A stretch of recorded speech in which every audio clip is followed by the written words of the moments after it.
sa likuran niya. Ang ating pinakamamahal na si Yorme Isko Moreno Dumagoso.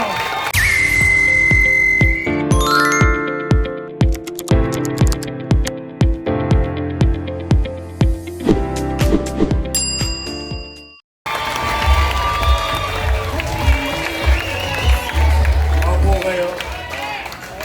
Magandang umaga.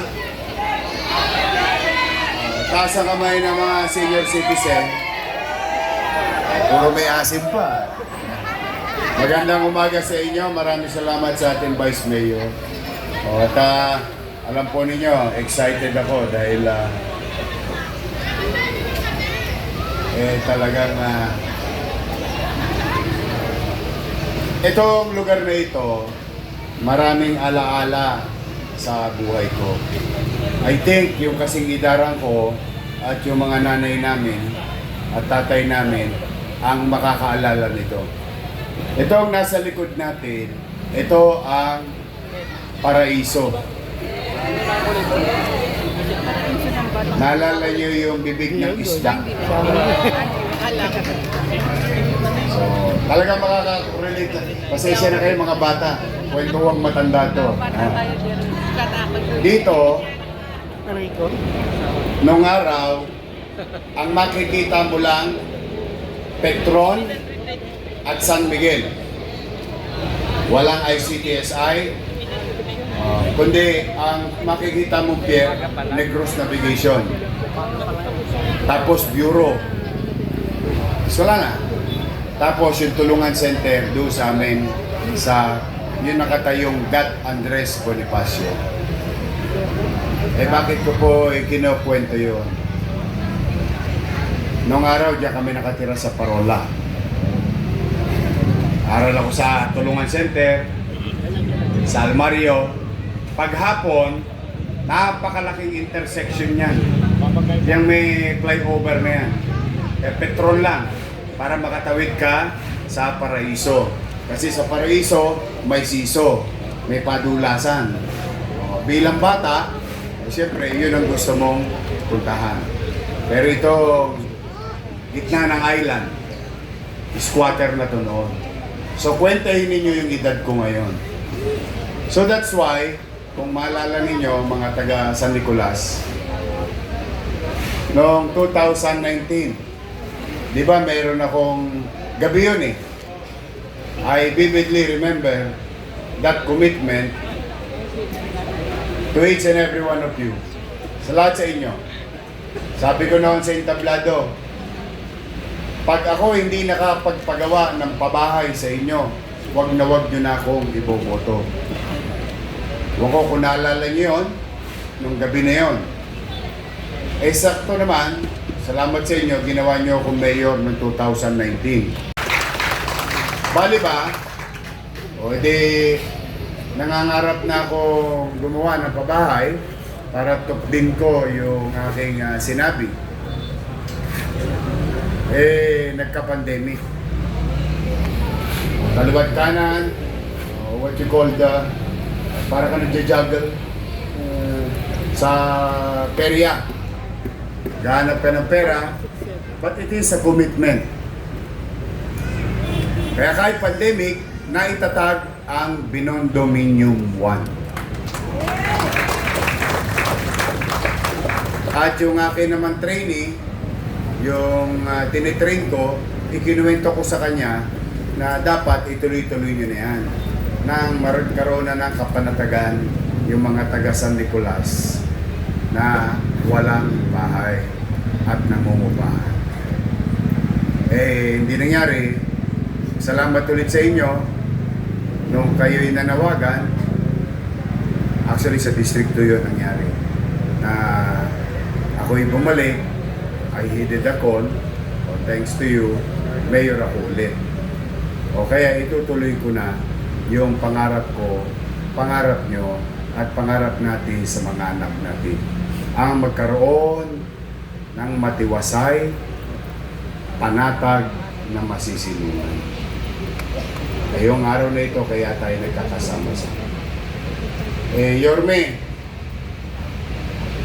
bakit ba namumuhunan ka ng daang-daang milyon sa mga squatter.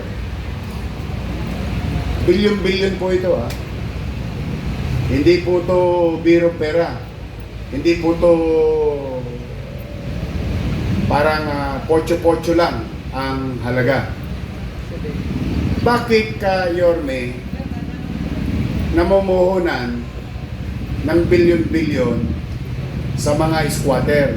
Eh mas gusto nilang squatter sila. May nagsabi sa akin nun. Sabi ko, konya tangkaya kita. Sinong gusto maging squatter? Ang nanay ko maabilidad. Thanks to her. Noong kusot at bubog pa lang ng San Miguel ang parola, tumusok siya. May nasilungan kami. Eh problema, nagka-reblocking. Ginawa yung MIP na naging ICTSI, MICT, lahat yata ng letra. At ginawa yung Pierre, madaling salita. So tinamahan kami ng reblocking, natira kami sa tahimik. Sino naligo ng swimming pool doon? Saan? Doon sa tiles o sa 2 piso? Ayun. 2 kasi swimming pool doon. Yung isa piso, walang tiles. Pero, ang maganda sa walang tiles, kasama na hilod. Yan. Tanggal ang banil.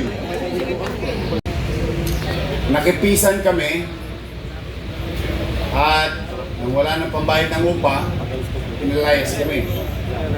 Good morning po, Ma'am Binyang. Natira kami sa Maria Payo, Duwalati, bago dumating ng Lakandula. O nga pala, noong nasa tahimik kami, alam nyo sa kami namamalengke? Sa Sibilya. Pag gusto mo ng karne, di ba, kinatay na. Kakatay pa.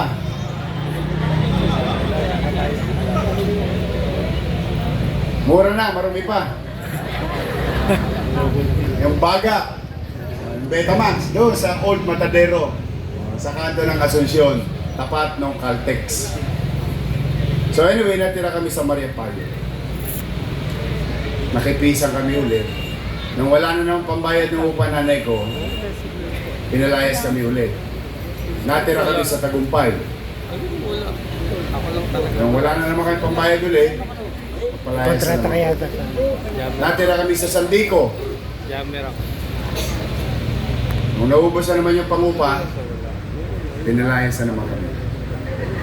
Natira kami sa kanto ng Tuason at Kagitingan kay dating Chairman Jeronimo. Nung wala na kami pambayad ng upa, balot maleta. Natira kami sa Santo Niño, Moriones. Nung wala na kami pambayad ng upa, pinalayas kami. Eh nagka-revolusyon. Ginagawa yung Marcos Road. Gusto ko lang ipaalala, ang pangalan niyang Arten, Marcos Road. Ayan yung Coastal Road. From Cavite, Las Piñas, Parañaque, Ross Boulevard, Tondo, Nabotas, Malabon, Bulacan, hanggang Bataan. Yan yung plano ni dating President Ferdinand Marcos. O mas kilala niyong Coastal Road. Nanahinto dahil nagkaroon ng 86 Revolution. Bali ba, kalahati lang yung nagawang highway. Kalahati lang, sa parte lang ng Bureau. Yung Bureau, parang Bureau of ano yun Public Works, adjacent to the port. At yun ang aming malaking banyo. Ng Bureau ng butas. So may naiiwang lane. Yung nanay ko mabilidad. Sabi ko sa inyo, mabilidad. Nagtanim. Dito marami rin gumawa nun dito. nagtanim ng talbos ng kamote.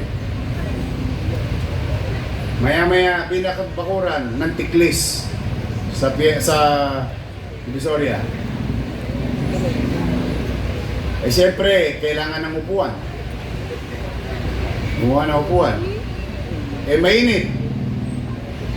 Kailangan ng bubong. Eh umaanggi. Kailangan ng dingding. Talbos ng kamote ang itinanim, bahay ang tumubo. Yun ang nanay ko. Si Chayong. Waray-waray. Doon na kami nagtagal. Artista. Sana all. Kaya kung gusto nyo kuminis ang mukha nyo, tirahin ninyo Jollibee sa umaga, Jollibee sa tanghali, Jollibee sa hapon, at may champa.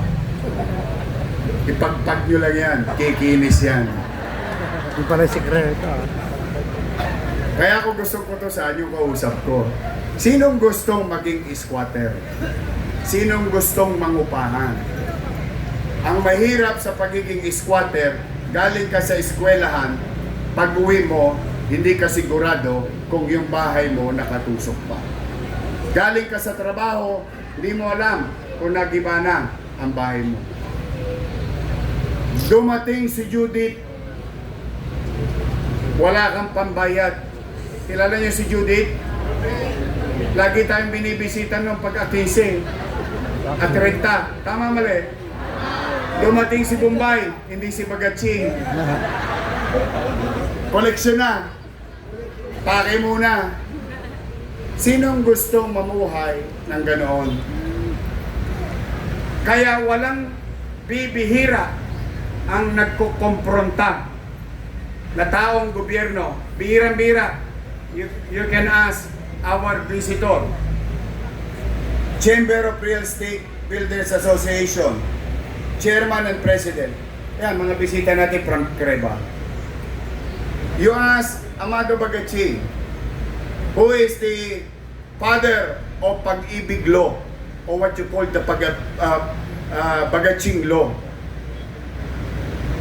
At matagal din sa ADSI. Sinong lokal na pamahalaan o ang mamumuhunan sa pabahay? Ang gusto, madalas, ng mga katulad ko, ay yung maraming tatamaan. Shotgun ba? O, bibigay ng J.O. O, yan. O, sige, leader kita ha. O, bibigyan ka ng Corvecho. O, mas marami nga naman mahihilig sa politiko. Pero yung katatayuan ng tao for the past 30 years, more than 30 years sa bagay dyan sa gitna, oy, basurero pa lang ako, nandiyan na kayo. Exactly. Kaya, ang pamumuhunan ng pamahalaan by the hundreds of millions, kailangan, para magawa mo to, pusuin mo. Kailangan para magawa mo to, alam mo ang pakiramdam ng katatayuan ng walang kasiguruhan sa panirahan.